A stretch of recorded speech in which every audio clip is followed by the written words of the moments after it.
에스겔 24장 1절에서 14절입니다. 1절. 아홉째 해 열째 달 10일에 여호와의 말씀이 내게 임해 말씀하셨다.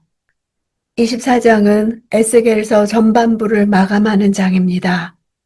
이때는 주전 588년경입니다. 여호야긴 포로 9년째입니다. 여호와께서 이처럼 예루살렘 성이 느부갓네살 왕이 이끄는 바벨론 군대의 포위를 당하여 멸망을 향해 나아가고 있는 바로 그 시점에 예언을 주신 것은 예루살렘의 멸망이 결코 우연이거나 단지 국가 간의 역학관계에 따른 결과가 아니라 하나님 자신의 심판에 따른 결과임을 선명하게 각인시켜 주시는 것입니다. 3절. 이 반역하는 족속에게 비유를 들어 말해 주어라. 너는 그들에게 말하여라. 주 여호와가 이렇게 말한다. 솥을 얹어라. 솥을 얹고 그 속에 물을 부어라. 반역하는 족속이라는 표현은 에스겔 2장에서부터 시작해서 에스겔서에서만 모두 13번 나온 단어입니다. 본래 언약 백성으로서 영예를 지녔던 이스라엘 자손에게 참으로 수치스러운 이름인 것입니다. 3절에서 5절까지 이 비유는 원래 잔치 음식을 준비하며 부르는 흥겨운 노래입니다. 솥에 고기를 넣고 삶으면서 흥겹게 부르던 노래가 재앙의 선포로 바뀝니다. 5절. 양떼 가운데 가장 좋은 것을 잡아라. 손 밑에다 나무를 쌓고 그것을 끓여라. 그 가운데 뼈들을 넣고 푹 삶아라. 가장 좋은 것이란 원어로는 선택한 것이라는 뜻입니다. 예루살렘 성읍 백성들이 오래전 여호와의 택함을 받은 선민이라는 사실을 암시합니다. 뼈들을 푹 삶으라고 오랫동안 가열하라는 것은 예루살렘 성읍이 완전히 멸망하여 다시는 일어서지 못할 때까지 바벨론 군대의 공격이 확실하게 단행될 것을 암시합니다. 6절. 그러므로 나 주 여호와가 이렇게 말한다.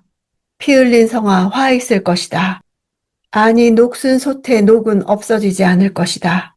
제비 뽑을 것 없이 한 조각씩 한 조각씩 그 고깃덩이를 꺼내어라. 녹이란 단어는 병들다란 단어에서 나와 병을 나타냅니다. 에스겔이 솥의 녹을 인간의 병과 관련된 단어로 사용한 것은 예루살렘이 영적으로 깊은 병이 들었다는 사실을 부각시키기 위해서입니다. 아니 녹슨 솥은 음식물을 삶는 용기로서 적당하지 않습니다. 이는 예루살렘 성읍이 이제는 더 이상 사람들이 살기에 적합하지 않은 성읍, 완전히 타락한 성읍으로 변질되었음을 비유한 것입니다. 이들을 향해 여호와의 선지자들 이사야, 예레미야, 미가, 하박국 등은 그들의 죄를 적나라하게 지적하고 무수히 회개를 촉구했습니다. 그러나 불의한 지도층을 비롯해 그 사회의 대다수 사람들은 자신들의 그러한 뿌리 깊은 죄악을 제거할 노력을 전혀 기울이지 않았습니다.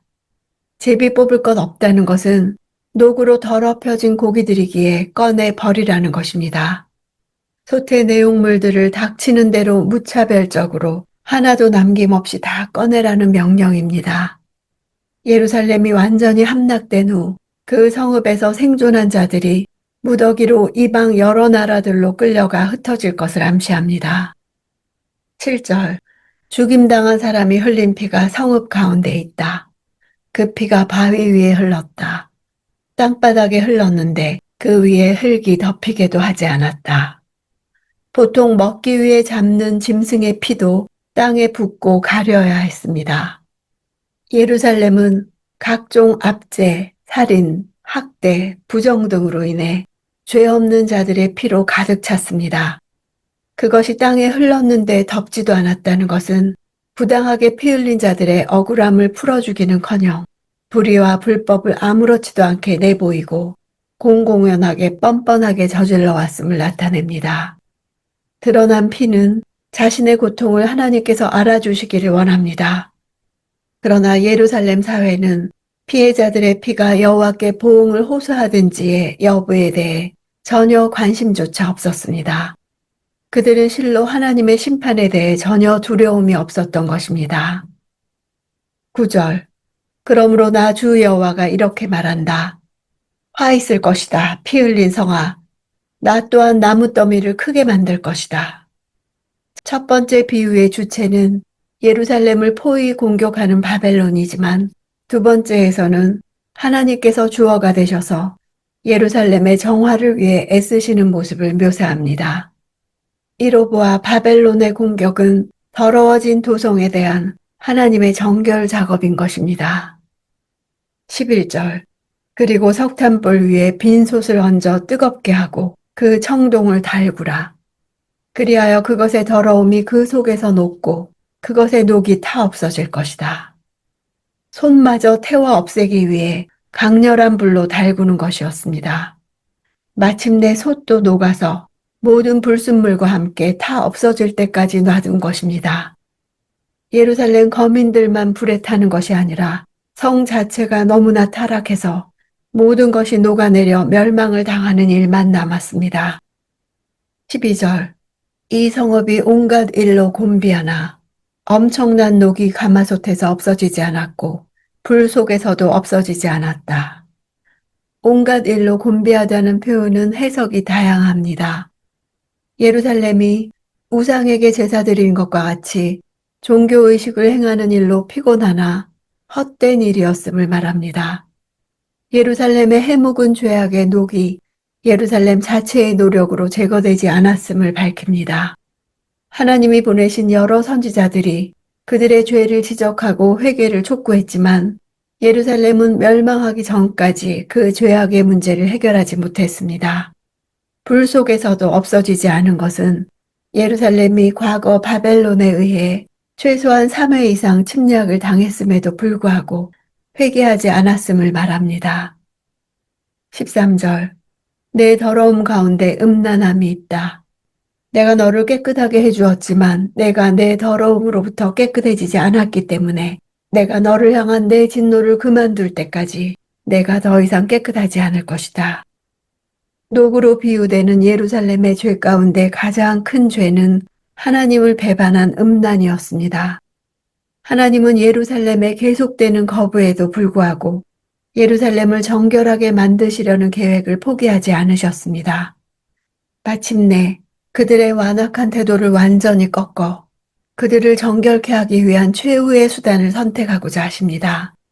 그것은 오랫동안 억제해왔던 당신 자신의 진노를 폭발시켜 예루살렘을 파멸하시는 것입니다.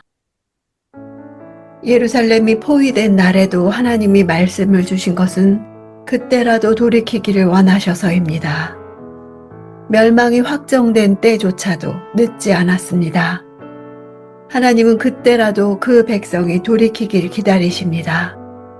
때가 오고 있으니 내가 실행할 것이고 참지 않을 것이고 불쌍히 여기지도 않을 것이며 가엾게 여기지도 않을 것이라는 말씀은 마치 자녀에게 매를 들기 전 위협하는 엄마의 말과 같습니다. 심판은 심판 자체의 목적이 있지 않습니다. 지금이라도 깨어서 돌이키면 하나님은 심판을 걷어주실 것입니다. 어쩌면 지금 우리도 이런 시간을 보내는 것이 아닌가 생각합니다. 우리 귀에 여기저기서 계속적으로 이 시대의 교회가 성도가 회개해야 한다는 메시지가 들려오고 있습니다.